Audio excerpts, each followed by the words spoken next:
Teenage boy is going to love that sign. He's hot and ready. Okay, and ready to win. He's ready to win. That's what they meant. Okay, KTM keys to the Moto here in the 450 class. Got to flow the turns. The track's rough, rutted. It's late in the day. Keep that momentum. It's going to be huge. And then charge the hills. We've seen there's time to be made up going up and down the hill, but you can also make mistakes. And then keep up with the conditions, which kind of comes back to try to eliminate the arm pump, take better lines, cross over the rough stuff, make sure you got the right tires, make sure you got the vision. We've heard those things going on. Time to go racing. Yes, it is, and this is exciting. This 450 class has been quite dynamic this year. We've got this collision course of eras with a lot of established champions such as Ken Roczen and Eli Tomac, who've won this title several times. You've got riders coming out of the 250 ranks, Ferrandis, Sexton, and Cian Cirulo, who've been really quick as of late. And in the first Moto, Cian Cirulo was able to get the win over Ferrandis. Sexton and Roczen both went down. They ended up in the top 4. Let's see if it stays that way or someone else going to move to the front here. 30 minutes and 2 laps. Moto 2 as the Fly Racing 30-second card is about to go sideways. And we'll combine the first Moto results, including that first Moto win by Cian Cirulo, to determine the overall winner here at High Point Raceway in the Geico High Point National. This 450 class, I can't wait. It's been so good. Oh, it's been great and unpredictable at the same time. Yeah, no doubt about it. So Cian Cirulo, the number 9. There he is, the green monster Kawasaki. Can he make it an overall win today? Great start by Plessinger on the 7. He's going to lead them in. Barsha around the outside, fighting for it. Ooh. They're going to give it to Barsha on the Trolley Designs Red Bull Gas. Where did Cian Cirulo come from? He's up to 2nd. Well, he was on the outside. He made good work coming the 2nd turn. And he almost had the whole shot, I thought. But now we have Eric Plessinger out in the lead. Yep, and Tomac on the number 3 is right there as well. Best start of the season for ET3. So this is going to get interesting. Cian Cirulo does a lot of work early in the races. He's so quick in the opening lap. And just like that, he's into the number 1 spot. Oh, Weege, that was really well timed right there. He did exactly that. Just went for it, wheeling through those ruts. When other guys are looking for where they're going to go, Cian Cirulo makes it happen in the opening laps. And once again, puts himself out front. And a good start from Tomac. We've been wanting to see, where's Tomac, where's Tomac? He's been coming from behind. Now he's up in the battle. Yeah, and Barsha, by the way, has been riding very well this year, but he has not gotten good starts either. So that red number 51, the Gas, let's see what he can do being up front. And then you see Ferrandis in 5th. He was 2nd in Moto 1. So another fantastic setup for a good battle here in the 450 class. All the big names near the front except Ken Roczen, 14th place. So a little bit of work for our points leader. This should be, well, as we always say, it's set up for a great moto. Look at this. Yeah, it's 14th, but this field is so tight. There he is. The actual amount of distance is not that bad. He's got Phil Nicoletti and this Max Anstey right there with him. Here is Roczen, feet off the pegs, whatever it takes. Yeah, he knows right now he's got to make some hay while the sun shines. He's got to make some passes while everyone's stacked together early in this race if he wants to join this battle near the front. Cian Cirulo slipping away just a bit from Plessinger here on lap 1 with Tomac 3rd, Barsha Ferrandis top 5, and Sexton, who is as good as anyone in the first Moto, but then he crashed. He is 6th right now. This track's so easy to make a mistake on. Cian Cirulo absolutely nailed that last corner before the finish line, standing in deep. And then the very next turn, we saw his feet come off the pegs, lost his balance a little bit. But these guys are going. The track is coming around. Traction is perfect right now. They've done a little bit of grading on the track, opening it up, giving more line options. You can see the guys really starting to hang it out. And you can hear the fans hanging over the fences, cheering these guys on. Oh, Ferrandis slipping by Barsha. So Ferrandis on the 14 on the move. And here comes Sexton on the red 23. Oh, this is going to be fun. But we know how Barsha is. He's not going to let that position up easily. Tough guy to get past. But Sexton, oh, trying that outside. Watch this. Sexton walking the tightrope there, right up against the edge of the track. Then knifed back right into the lines of Barsha. Wheel to wheel. Wow, cutting across the ruts is Sexton. Gets that rear wheel on the ground. They almost collide on the takeoff of the jump. That slowed Sexton just enough. He couldn't clear that clean. He clipped the bottom, and that allowed Barsha to squirt back ahead just for the moment. And they were still side by side. Sexton now squares it up, goes to the outside, scrubs that jump, stays really low. Can he go the long way around Barsha? Yeah, a lot less distant for Barsha, but it's so rough on the inside, and Sexton takes advantage. Outside line for the pass. You can't say he didn't work for that one. He had to work long and hard. See, once again, going the long way around. You know, these things in the opening laps, if the outside is smooth and the same sort of speed, run it. Get in your rhythm. Don't tire yourself out. Don't get those arms pumped up, which we've heard riders complaining about. Hey, Roczen is right there with it. He's behind Barsha. So while these guys are all battling with each other, Kenny, it's actually tightening up from the back of the group. Look at Eli Tomac. What a drive out of that corner. Battling Plessinger. I don't know if Plessinger missed a gear or something, but he almost came to a standstill at the exit there and lost all that uphill momentum. And that Kawasaki just blew by.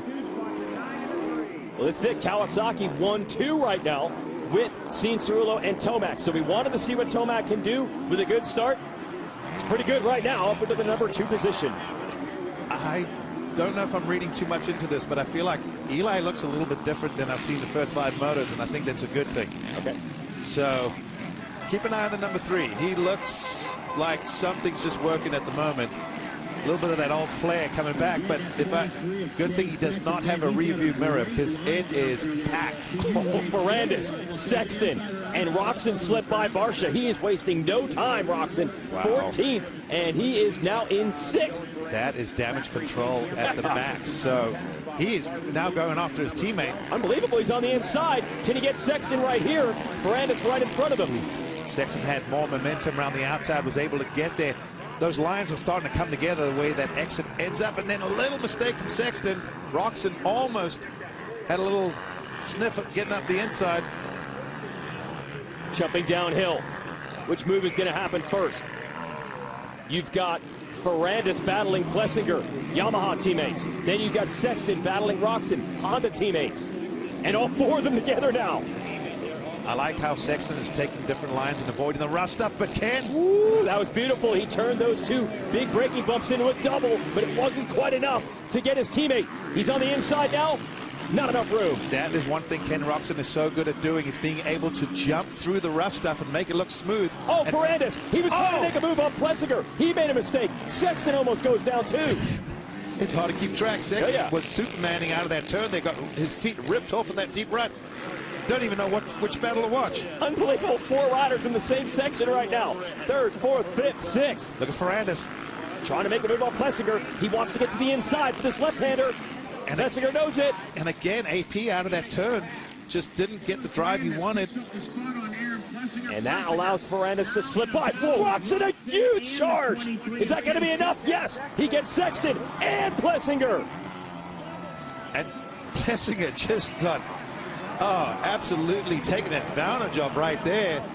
Yeah, 3 riders cut by him in about 3 corners. Let's see if he can rebound and regroup from that. I think he is. He's going back after Sexton to the inside.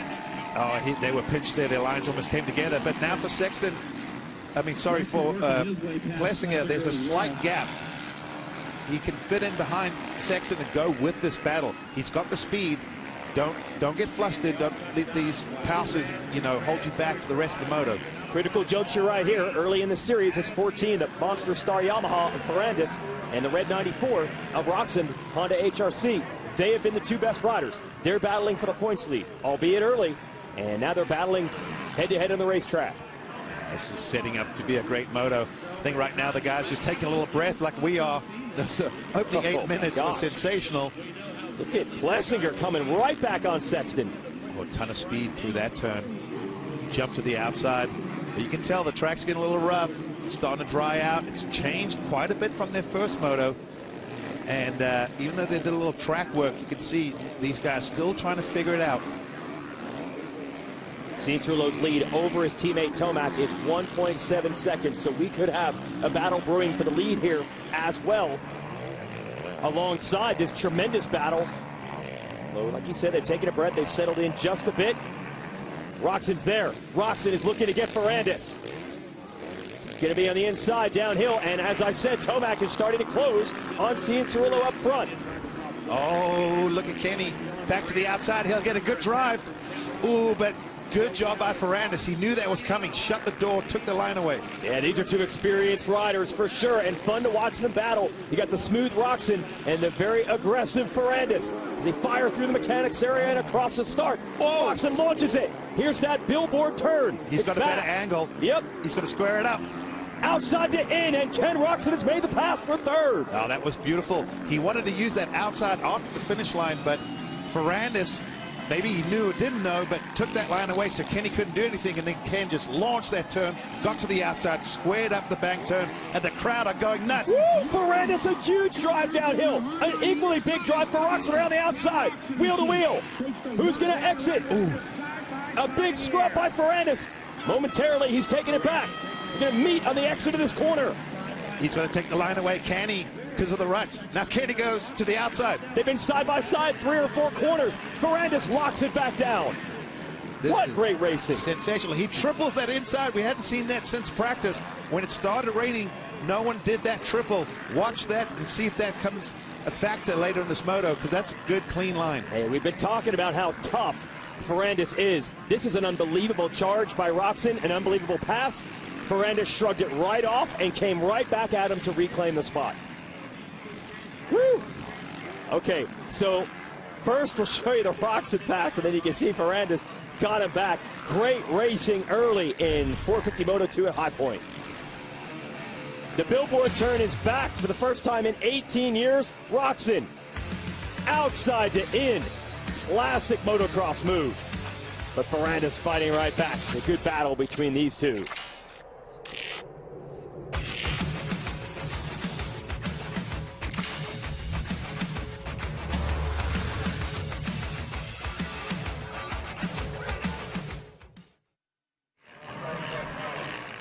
Good stuff here between Ferrandis and Roczen, and that's not all. Last time around, Eli Tomac a half-second quicker than his teammate, the race leader, Adam Cianciarulo. So we could be looking at a battle for the lead soon, as we also watch this battle for third between Ferrandis and Roczen. Roczen is really powering down, and here's that battle for the lead. Yeah, you don't know where to look right now, but this is great. You can hear the crowd. They are into this. This is what they came to see, a battle. The youngster that everyone knew could do well, Adam Cianciarulo, the guy who's won this series 3 times, just not last year, but he was 3 times in a row prior to that. We've wondered where he was this season. He's showing us right now.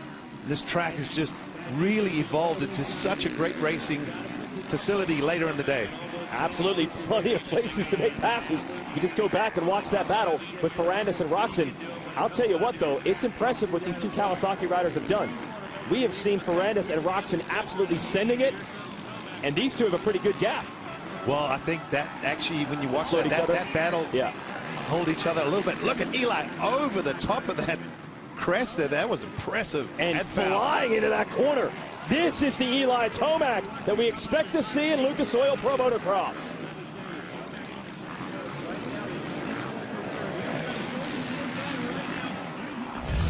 ET3 is back. Eli Tomac, a huge charge, side by side with his teammate, Adam Cianciarulo, for the lead here at High Point. And Tomac has the #1 spot. Cianciarulo going to fight back around the outside, and he does. They almost come together. There was contact there. Their lines came together. Cianciarulo got out of the rut, lost the spot, but wow, when we were coming back from break, Eli Tomac was absolutely blitzing that back part of the track, launched all the way over that one crest jump so fast. I don't think AC knew what to do, but now he's got to follow Eli, because we're seeing that old Eli a little bit, and it looks sensational. And it looks a whole lot different than the first 5 motos of the series did. We were wondering when Tomac was going to get it rolling. It appears to be right now. Look at this. He's flying.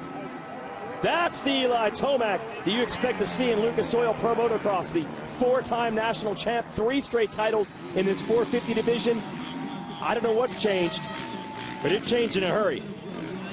Put on some fresh gear between motos. Maybe that was it. That was the whole reason. But I think he likes the way this track has sort of evolved. It's not, well, it's very good. I don't know how to explain it, but they've ripped it, they've turned it, it's got some ruts, but it's not the deepest, gnarliest track ever, but it's allowing him to really carry that outside line momentum that he loves to do and hang it out. I think we both kind of saw it. I'm sure people at home are nodding their head going, yeah, I saw that. I see what you're talking about.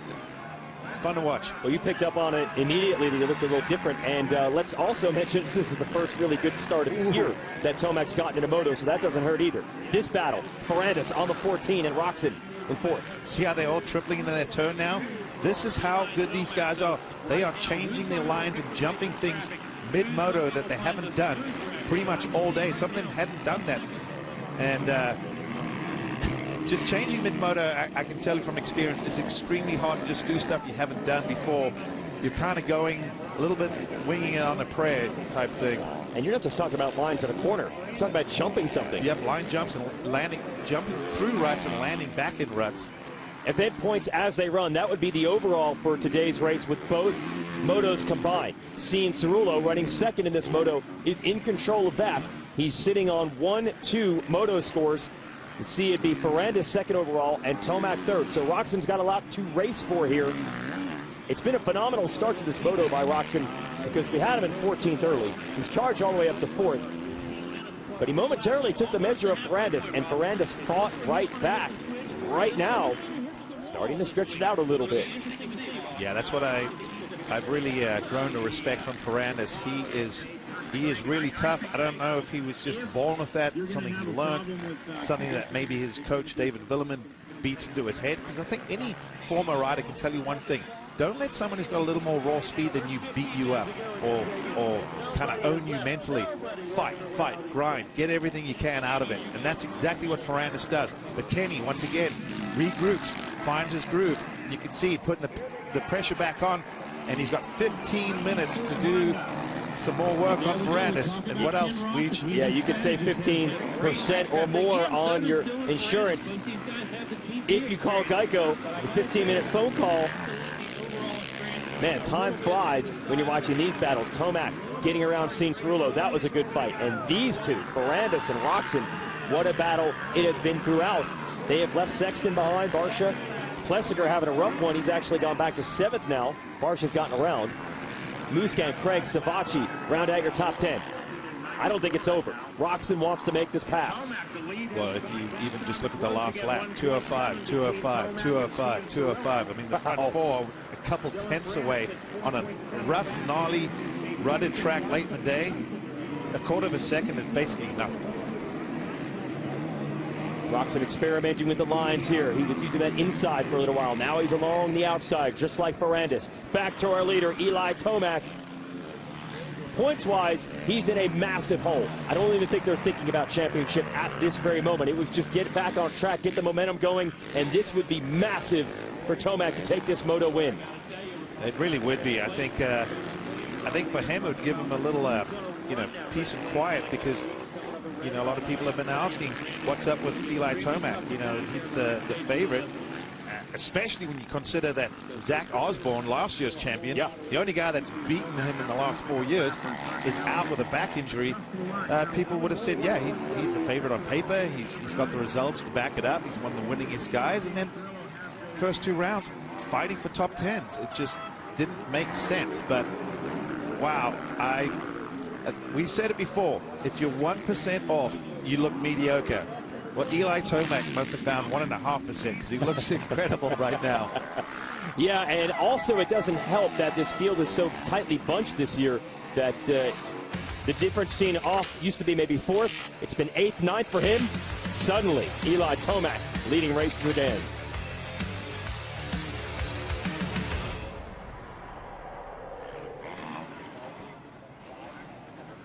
So Tomac's back at least for now, past the halfway point, and he has left Sean Cerullo behind. Sean Cerullo, though, still in control of the overall. If he can keep that thing on 2 wheels. I don't know if I would go as far as saying left him behind. Eli's made 1 or 2 little mistakes, and you can still see the number 9 in the background. I think with this track, if you just lose your rhythm a little bit, you can lose a lot of time as well. And if Adam kind of regroups and finds some lines and puts it together, their lap times haven't been that far off, even though last lap around, Tomac was in the 205 mid.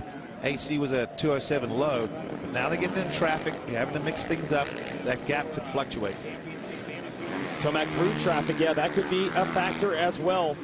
we've dodged the rain all day. We actually see the sunshine now down at High Point Raceway. And it's led to, I think because they were anticipating some water, track not quite as deep and not quite as wet in the morning.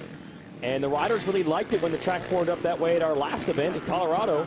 And it has led to some good racing here at High Point. And clearly it's worked for Tomac here in this second moto. A lot of lappers to get by. That did not do him any favors. Could you imagine trying to be a bookie and do the odds on who's going to win and who is? I mean, it's every time we start thinking we see a pattern, it changes. And this is why I was hoping and predicting, and I'm glad to see, saying that I thought that 2021 would be the greatest series we've ever seen in both classes, and it really is living up to it. The 450s have been so fun, just unbelievable, and great to see the number 3 back up top. Yeah, you can never have too many contenders. You certainly can't count Tomac out, but the way the first 5 motos of the year look is getting a little dire.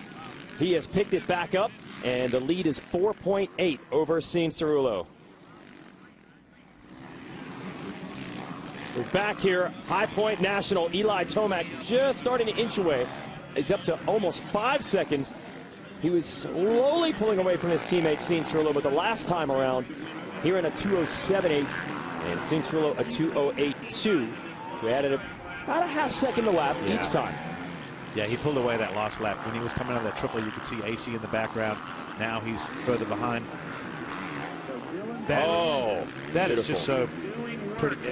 It's technical, tough. It looks easy on TV, like, hey, just jumped over it. It's a jump right now. You're going through braking bumps, and you're see the foot peg drop hard. That's why every time we think everyone looks comfortable. Whoa. Look at this. Ferrandis has caught Cianciarulo. That happened pretty quickly. Yeah, we've got a battle on our hands for the number 2 spot. See, Ferrandis stayed out of that deep rough there. He's taking good lines right now, just avoiding that deep rough stuff, and his lap times are showing it. Last lap around, he was 2:06. The only other person was Roxon, also at 2:06, who's behind him. Now, this would not affect the overall. If Ferrandis gets Cianciarulo still barely would hold on for your overall win.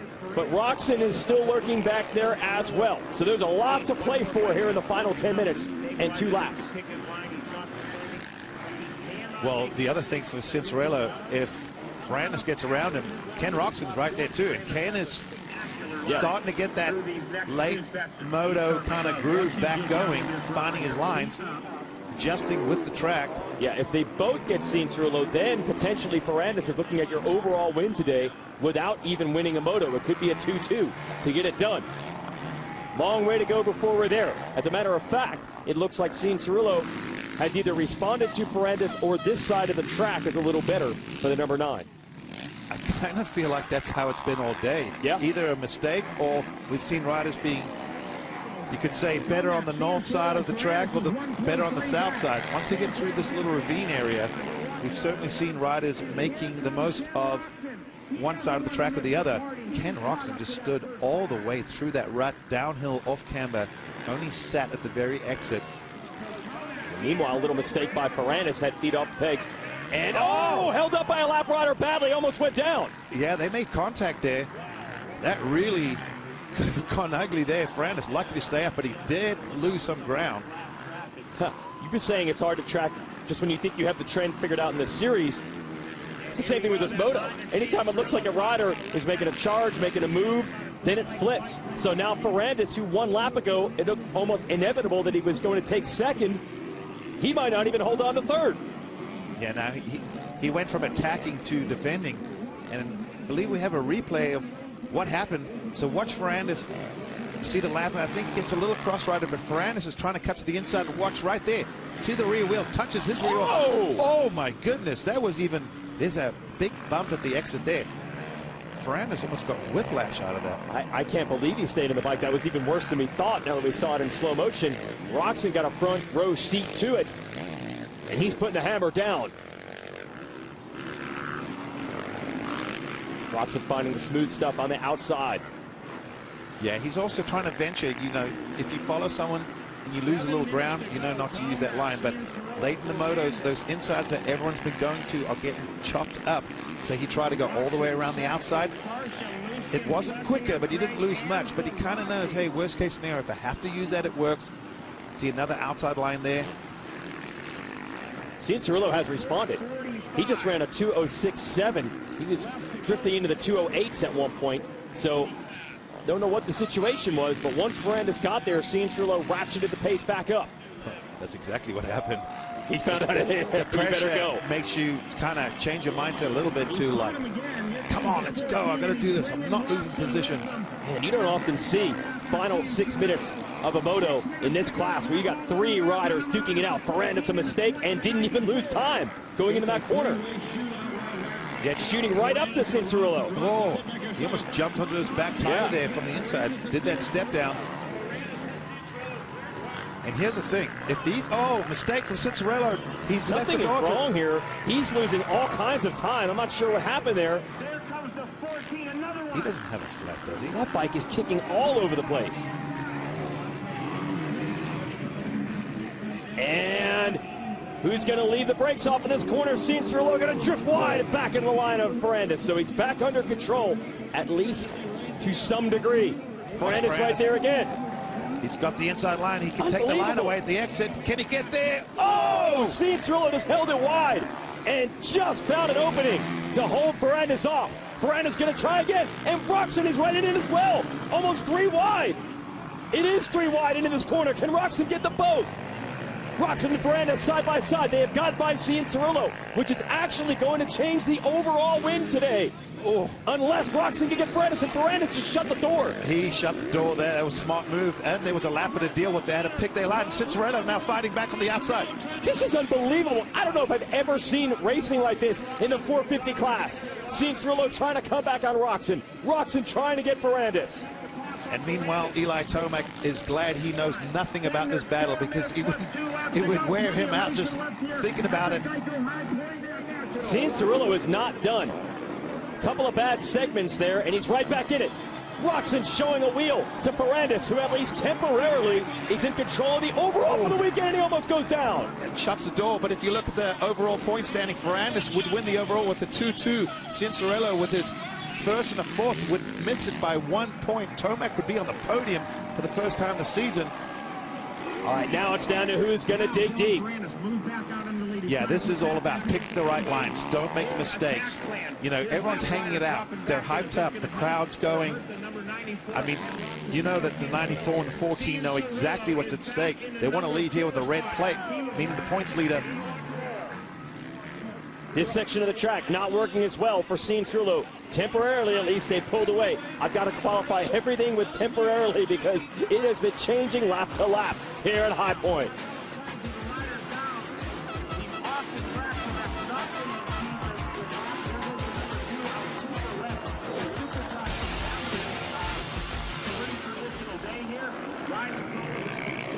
It's settled down for the moment between Ferrandis, Roczen, and Cianciarulo. Although just as quickly as I say that, Roczen gathers it back up and tries to close back in on the 14. The one thing that has been also impressive is just the consistency of lap times from Eli Tomac.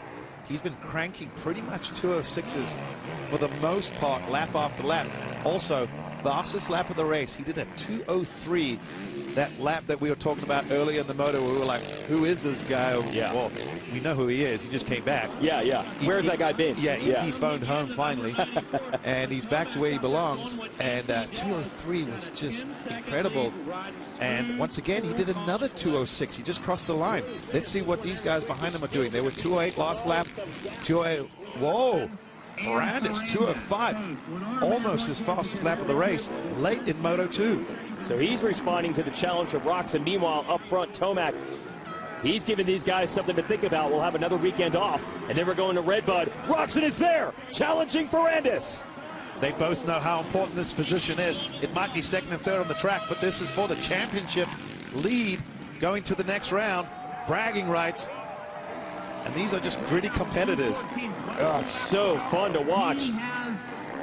Roczen passes Ferrandis. I think that would put him in the overall podium. It would knock Tomac off. You're also mentioning he and Ferrandis tussling for the points lead at the end of the day. Well, the other thing it would do if Kenny gets by, it would give AC the overall back, take it away from Ferrandis. That's right. Unbelievable how much is on the line in these final moments. Absolutely, it's been exciting from start to finish. We love you guys. We know exactly how we play. Right now, it's 2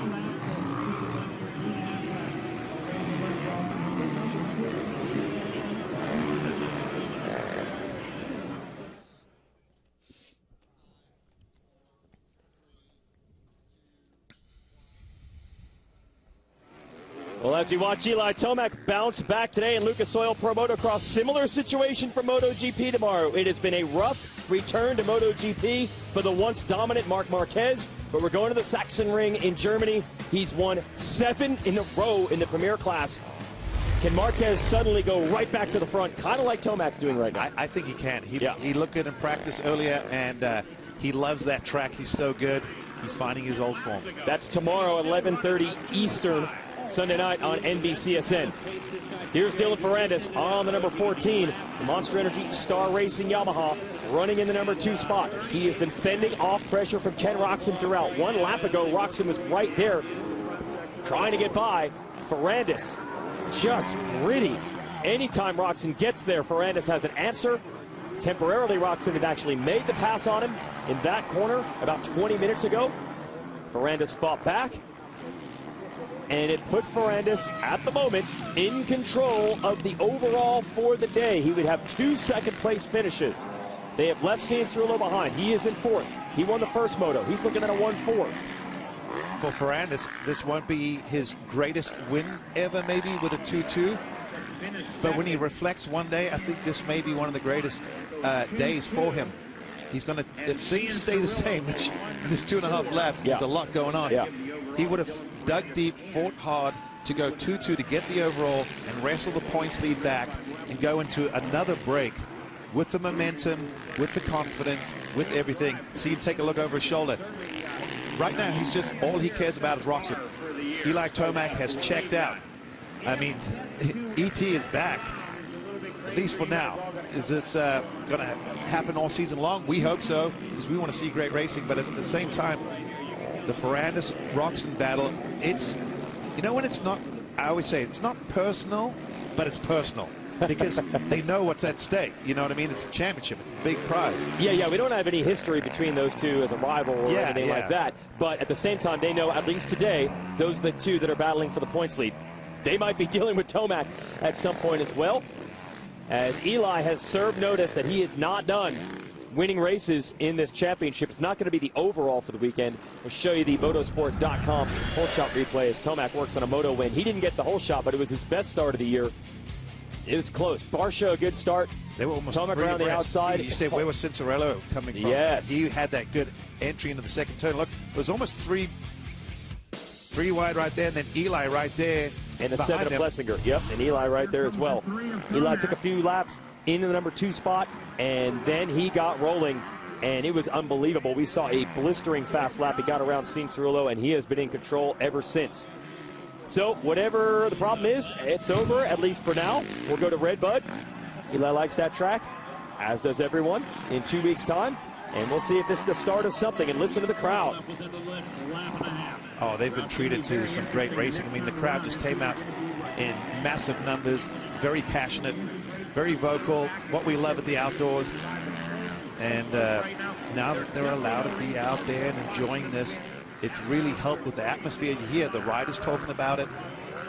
And I think that it makes a difference. When the crowd is behind it, it really does. He lands in that little pocket there. You see how the front end sort of snatched under in his hands. But Eli, we could argue, one of the strongest riders that you'll ever find in motocross, able to wrestle that Kawasaki around. Now it's that point of the race. There is no smooth line. You're trying to just eliminate mistakes, be smooth, attack where you can, but be cautious where you need to, like right there, a little off camber. You see him doubling through those braking bumps. through the G out, trying to stay out of the really deep ruts that he sweeps. Does he go to the outside? Yes, very smart. That's a very conservative line, but consistent. You know, the big story coming into this championship, there are really two things. Osborne with the back injury, and unfortunately that's gotten the best of last year's champ, and he's out for the rest of the series. And then the story that Tomac, who has been a dominant force in this series, he and this Monster Energy Kawasaki team are parting ways next year. And you would think, well, that's really going to be difficult for them to work together. But we've actually seen a great history of riders leaving a team and then riding incredibly well. We've seen perfect seasons from riders on their way out the door for a team. So even though he was struggling at the beginning of the year, that didn't even seem like a reasonable reason as to why. It was just so puzzling to see Tomac not at his normal level, did not finish in the top 5 in the first 5 motos of the series, including today, earlier, when he finished 6th in Moto 1. And then all of a sudden, he is absolutely back to his old level. Well, 2 weeks ago in Colorado at Lakewood, Kenny Roczen found his old groove. Today, somewhere in the track was a big groove, and Eli found it, and they rekindled their relationship, and it's been just, once again, so impressive to watch. Well, it also goes back to what you said at the very start of this championship. We are no longer seeing riders retire. You're still seeing Tomac and Roczen able to win races while we've added Sexton and Ferrandis and Cian Cerullo to the class. So that's what's led to some of this great racing. You got youth, you got wisdom. Yep, and we got Eli Tomac. And a lot of championships between all those guys, and that's the thing. Yeah, these are some mentally tough riders, and Tomac bouncing back is going to be something for everyone to think about going into Redbud. And he's popular, the fans saluting this ride. Can never have enough contenders, and we can once again certify that Eli Tomac's going to be a contender for Moto wins throughout this summer. We got something figured out. Listen to this crowd, man. Right now, just Tomac probably destroying some fantasy motocross leagues at the moment with people picking. Because how do you pick all year? Oh, I figured this was coming last week. He was from Colorado. I'm like, oh, he'll probably win a moto at the Colorado breakout. It was one of the worst motos you've ever seen him log on a 450. He's struggling top 10. Now he's a winner. A dominant winner. Yeah, absolutely. Well, we like a little bit of drama, intrigue, and mystery, because that means you're just going to have to tune into the next one at Redbud 2 weeks from now on July 4th weekend on a Saturday. Eli Tomac working on, I believe it'll be the 35th career Moto win for Tomac. There it is, Eli Tomac, first Moto win of 2021. And Dylan Ferrandis is going to win the overall. First time we've seen someone win the overall without a Moto win since Tomac at this track back in 2019. It's pretty rare in the 450 class, but Ferrandis will take it. I was going to say, start getting used to it. We've seen it in the 250s, now seen it in the 450s. Look at that. You can see those guys. They know there's a lot of respect there. Those guys hung it out. That was a battle to the end. You see Ferrandis like, woohoo. Yeah. Arms are tingly. There's his wife to congratulate him. She's probably seen a lot of races and gone, yep, that was one where I know he fought Doug so deep. That's what's going to make this guy dangerous. There is no doubt about the heart and the competitiveness of Dylan Ferrandis. The only question was how quickly could he adapt to the 450 class. And remember, this Star Racing team is new.